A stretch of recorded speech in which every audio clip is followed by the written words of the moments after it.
بله برادرای عزیز، دنیا همه رکلامه. ما میایم یک رکلام میکنیم.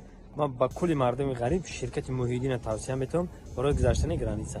این رقمشون مرمت زنگ بزنین. شما را اولش خدا خیرش خدا ساق سلامت بوده گرانیسا میارن.